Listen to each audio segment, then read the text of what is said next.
Selama ini kita bermimpi tentang memiliki seorang pemimpin yang punya kecerdasan, kemampuan memecahkan masalah, kolaboratif, tetapi juga punya pemihakan. Dia menggabungkan semua ada di Anies. Gagasan-gagasannya luar biasa. Salah satu gagasannya adalah bagaimana bisa Jakarta yang tidak memiliki beras tetapi harga barang pokok stabil, maka dilakukanlah kerjasama antara food station dengan gudang beras di Ngawi. Itu tidak pernah dilakukan di Indonesia ini kecuali oleh Anies Baswedan. Yang kedua, di masa Covid,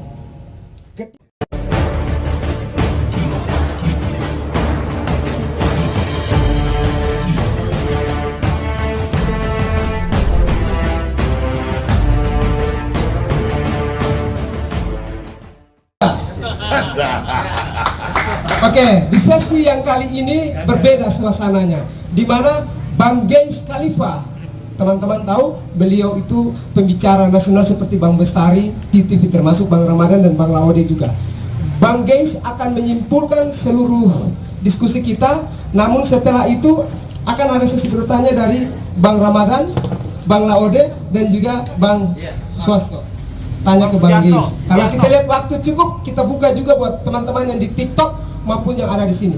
Waktu dan tempat saya persilakan. terima kasih. Bismillahirrahmanirrahim. Alhamdulillahirrahmanirrahim. Assalamualaikum warahmatullahi wabarakatuh. Yang pertama saya ingin bertanya dulu, yang menentukan tempatnya di sini siapa ya?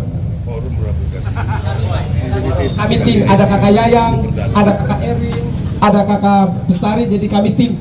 Ada teman-teman yang lain. Karena kenapa saya perlu bertanya, daerah sini adalah awal saya hidup, mungkin juga menjadi penutup saya hidup juga di daerah sini. Jangan dulu. Saya lahir di Poncol Senen, sekarang saya tinggal di dekat sini di Jalan Mahoni Bungur. Saya hafal daerah sini, belakang sana adalah bioskop Rahayu, Kampung Serdang. Sini tadinya sebelah kiri airport, sebelah sana kebun kosong, itu bioskop Misbar, dan teman-teman saya di sini nggak tahu jumlahnya berapa, sebagian sudah pada pindah. Teman-teman semua, ini adalah daerah Kemayoran, punya sejarah masa lalu, punya banyak cerita. Dan sebelum ke masalah nasional, saya ingin bicara tentang Jakarta dulu. Kenapa? Saya tidak memiliki kenangan yang baik berhadapan dengan teman-teman DPRD ketika bicara di TV. Jadi kapasitas mereka, pemahaman mereka tentang Jakarta bisa dikatakan bukan hanya nol tetapi minus. Jadi ketika mereka bicara tentang cagar budaya Monas, saya tanya cagar budayanya sebelah mana? Karena kalau dulu saya mau ke diskotik, saya ke Monas. Kalau saya mau ke nightclub, saya ke Monas, namanya LCC. Kalau saya mau nonton di Monas, namanya Presiden Theater. Dan dia tidak paham cagar budaya Monas sebelah mana, tidak paham, hanya bicara aja. Di depan saya sekarang adanya namanya Bang Bestari Barus, caleg dari Jakarta Pusat nomor 5 dari Nasdem. Jadi kalau DPRD kita inginkan punya mutu, punya kapasitas, punya kemampuan berpikir, maka kita harus membantu dia, mengantar dia ke DPRD DKI. Karena terus terang saja saya malas sekali berhadapan dengan mereka itu dengan kapasitasnya yang tidak mumpuni gitu. Kan enak kalau kita berdebat dengan orang yang punya kapasitas. Kalau tidak punya kapasitas kita tidak. Jadi alhamdulillah sekarang ini ada Bang Bestari, mudah-mudahan nanti kita bisa berbicara dengan argumentasi yang lebih baik, insya Allah. Dan kita perlu bersama-sama membantu dia kayaknya. Lepas orientasi politiknya. Yang kedua, tentu saja kita bicara tentang Bapak Anies Baswedan. Teman-teman semua, yang pertama dulu saya bahas adalah soal demokratisasi. Tahun 80-an saya bersama Rocky Gerung, Denny J.A., Budi Munawar Rahman dan lain-lain, itu adalah aktivis 80-an. Aksi kita adalah aksi informasi. Muncullah kelompok-kelompok studi dengan berbagai concernnya, ada yang concern masalah politik, ada yang lingkungan, ada yang masalah agama dan lain-lain. Tetapi kita menulis apapun tidak ditangkap selama tidak membuat isu-isu yang tidak valid atau tidak memfitnah. Tapi ketika kita berbicara tentang Soeharto, bukan saja kita diberikan ruang untuk menulis, bahkan panggung di tim Taman Ismail Marzuki setiap 17 Agustus menjadi panggung kita. Yang hadir di sana adalah Leo Christie, lalu Mogi Darusman, lalu siapa perempuan itu, Rene, dia bacakan puisi tentang Aceh dan macam-macam. Ada lirik yang menarik dari Leo Christie, bunyinya begini: kalau ke kota esok pagi, sampaikan salam rinduku, padi-padi telah mekar, roda giling berputar-putar siang malam, tapi bukan kami punya. Karena itu sudah menjadi milik orang kota, bukan lagi milik orang desa. Itu tahun 80-an, Leo Christie sudah menyanyikan itu. Apa yang terjadi sekarang? Secara nasional, saya berkeliling ke daerah NTB, Sumut, dan lain-lain. Problem besar yang pertama bagi mereka kesempatan bekerja, yang kedua akses kepada pendidikan, yang ketiga akses kepada kesehatan. Kepada kesehatan ini yang menarik. Kalau teman-teman di Jakarta merasakan 98% warga DKI telah tercover oleh JKN, sebenarnya 100%, tapi yang 2% nya itu orangnya sudah pindah dari Jakarta, jadi kita sebutkan 98%. Di daerah BPJS itu mereka tidak sanggup bayar, jadi kalau mereka ingin dirawat di rumah sakit, maka mereka harus melunasi BPJS-nya. Yang terjadi adalah apa? Mereka tidak mampu untuk membiayai, bukan hanya biaya rumah sakit, membayar hutang BPJS-nya pun mereka tidak mampu karena negara tidak hadir. Itu yang kedua. Jadi yang pertama soal demokratisasi di masa Soeharto, kita walaupun tiran, tapi ada ruang-ruang terbuka yang kita boleh lakukan. Di masa Soeharto tadi sudah dikatakan tentang kita surplus dengan beras, swasembada beras. Di masa sekarang kita perbandingkan. Untuk menulis di Twitter, Sahganda masuk penjara, Jumhur Hidayat masuk penjara, hingga kita semua masing-masing mensensor diri kita agar tidak mendapatkan laporan dari para buzzer-buzzer kekuasaan itu. Artinya bahwa demokrasi kita menurun jauh. Bahkan saya curiga bila dibandingkan dengan masa Soeharto yang saat itu hanya ada Kompas, ada Tempo, ada LP3S, mungkin lebih merdeka di masa itu karena di masa itu belum ada medsos. Tapi semua kritik itu diungkap lewat berbagai media, oleh Kompas, oleh Tempo, oleh majalah Prisma, dan macam-macam lainnya. Pernah sekali Tempo dibubarkan, lalu kita semua berjuang mengembalikannya karena ada persoalan-persoalan kepentingan di kekuasaan pada saat itu. Teman-teman semua, kita bergerak dalam konteks Anies Baswedan. Apakah kita mendukung Anies atau gagasannya? Apakah personal Anies atau kita mendukung gagasannya? Ini harus dipisah. Bagi saya, mendukung Anies bukan personal Anies, tetapi gagasan-gagasan yang dia kemukakan, yang dia ungkapkan, dan dia tunaikan. Oleh karena itulah saya mendukung Anies. Jadi bukan kepada personal Aniesnya. Di dalam benak saya, selama saya memulai aktivitas sebagai, ya boleh dikatakan aktivis mahasiswa, dan sampai hari ini menjadi aktivis pendidikan, ada 4 lembaga pendidikan yang saya kelola. Mimpi kita memiliki seorang pemimpin yang teknokratik tapi juga populis, itu ada di Anies. Selama ini kita bermimpi tentang memiliki seorang pemimpin yang punya kecerdasan, kemampuan memecahkan masalah, kolaboratif, tetapi juga punya pemihakan. Dia menggabungkan semua ada di Anies. Gagasan-gagasannya luar biasa. Salah satu gagasannya adalah bagaimana bisa Jakarta yang tidak memiliki beras tetapi harga barang pokok stabil, maka dilakukanlah kerjasama antara food station dengan gudang beras di Ngawi.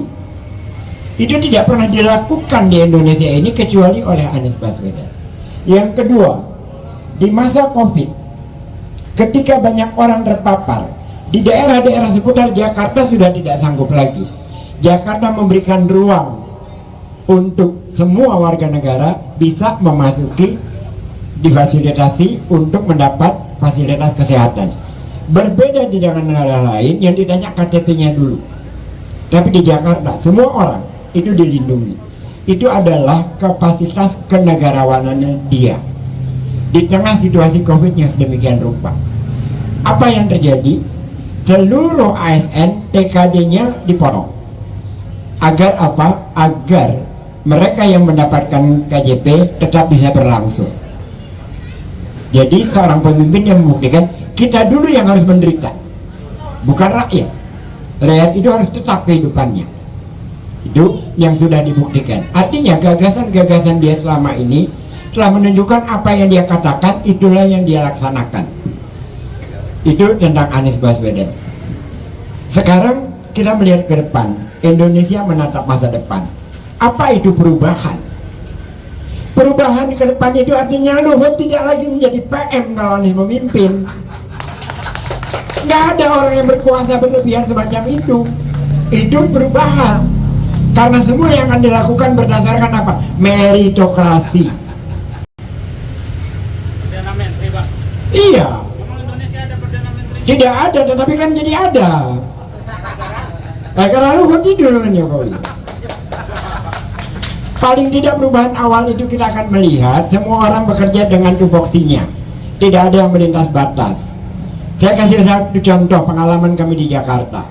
Tidak ada satupun kepala dinas, tidak ada satupun ke direksi BUMD yang tidak melewati seleksi.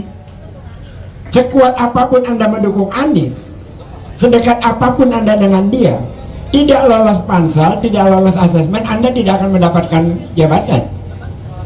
Makanya banyak yang marah. Saya mendukung habis-habisan, kenapa sih tidak dapat? Ya lo bodoh gimana? Nggak mungkin dong. Kan ini mengurus pemerintah, mengurus BUMD, harus punya kapasitas. Nggak seperti orang seperti Dedek Budiarto yang tolol itu jadi komisaris PNI. Terbukti membuat plat nomor palsu, foto masuknya beredar, dilindungi oleh Erick Thohir yang dia mengkampanyekan akhlak, menggunakan ruang ATM kita gratis untuk kampanye dirinya, di mana akhlaknya itu akan kita rubah.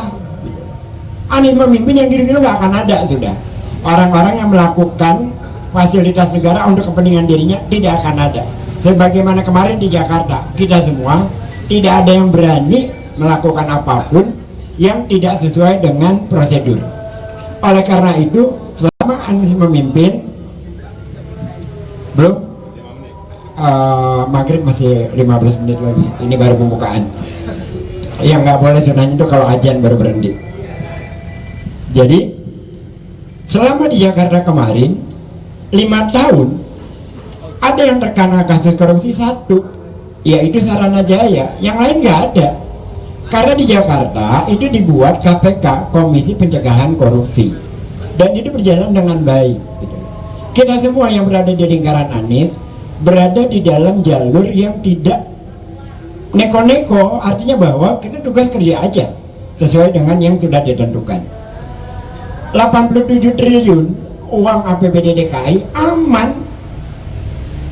Sebelumnya ada persoalan Transjakarta, ada persoalan LRT 5,7 km jaraknya dari Kelapa Gading ke Rawamangun, biayanya berapa? 6,5 triliun. Yang naik siapa? Biaya tiap bulannya 12 miliar, pemasukannya cuma 500 juta. Dan itu pun gagal. Kenapa gagal? Karena itu direncanakan untuk Asian Games, nggak terkejar waktunya. Lalu diceritakanlah bahwa Formula E rugi. Saya bilang sama teman anggota DPRD itu, kalau ngomong tuh orang ininya dipakai dikit apa sih? Formula E itu nggak gagal, untung iya. Yang gagal itu LRT. Tiap bulan 12 miliar, kalikan setahun berapa Jakpro harus menanggung kerugian daripada proyek yang gila-gilaan itu. Karena jalurnya kan beda. Harusnya dari Kelapa Gading ke Perintis Kemerdekaan, ke Lejen Sebrapto, ke Kebon Sirih, Tanah Abang. Diubah jadi ke Rawamangun. Yang mau naik dari Rawamangun ke Kelapa Gading siapa? Dan itu tidak menjadi percakapan bagi teman-teman DPRD yang otaknya dikit itu. Makanya saya pengen tolong kita bantu dia supaya kita berhadapan dengan DPRD ini cerdas gitu. Yang maksud dia adalah Bestari Barus ini. Nomor 5. Karena capek kita kalau berhadapan dengan orang yang tidak punya argumen gitu kan ya.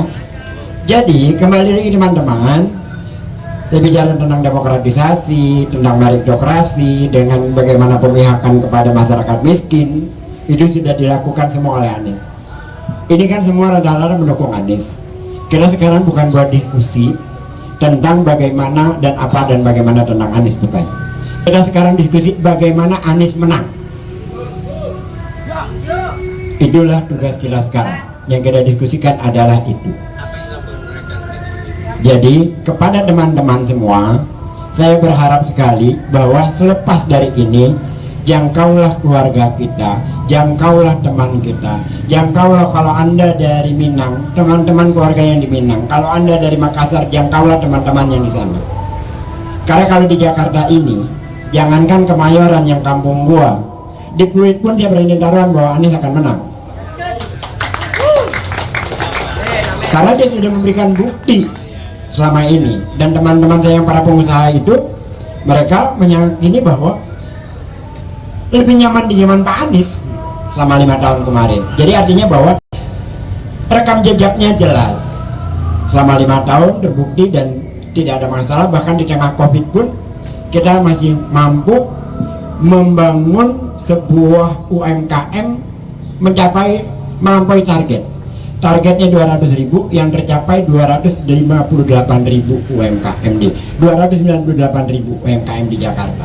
Artinya bahwa rekam jejaknya Anies itu jelas banget, dan berkali-kali kejadian dialog di TV. Setiap saya berbicara Anies, yang diperlawankan bukan Anies dengan Ganjar, tapi Anies dengan Jokowi. Saya jadi bertanya, emang Pak Jokowi mencalonkan lagi? Karena enggak, dia ada presiden. Kenapa diperlawankan dengan Jokowi? Karena kalau dengan calon lain rekam jejaknya kagak ada apa-apanya. Makanya yang dijadikan contoh selalu Jokowi. Ya Jokowi presiden, bukan gubernur. Kan yang gubernur sana kan Ganjar. Kita lihat apa yang dilakukan terhadap daerah Jawa Tengah, apa yang dilakukan terhadap Jakarta. Bandingkan saja, mudah gitu. Ganjar 10 tahun, lapangan bola bukan dia bangun, dari revitalisasi dari tahun 2014 atau berapa baru jadi sekarang. Anies dalam 5 tahun jadi itu JIS 3 tahun. 3 tahun Pak. Iya 3 tahun, tapi kan pembinaannya 5 tahun. Jadi itu JIS dalam 5 tahun 5 lapangan sepak bola berstandar FIBA. Salah satunya depannya di sini di Kemayoran. Jadi sama Anies yang namanya dihapus oleh RU. Jadi di bawahnya itu tadinya namanya kan ada kata-kata Anies Baswedan, sekarang dihapus jadi Dinas Olahraga. Pertanyaannya, kapan pernah Dinas Olahraga membuat kalimat-kalimat yang bagus seperti di masa Anies? Kan nggak ada itu. Jadi ya emang kerja PJ yang sekarang ini kerjanya yang menghapus-hapus Anies saja. Ya karena dia tidak punya kapasitas untuk menjadi gubernur. Yang ada adalah modalnya SK itu. Jadi, nah tugas kita bagaimana mengembalikan apa yang sudah baik di masanya Pak Anies. Bagaimana mengembalikannya? Dukung Pak Bestari Barus. Terima kasih. Assalamualaikum warahmatullahi wabarakatuh. Baik, saya tanya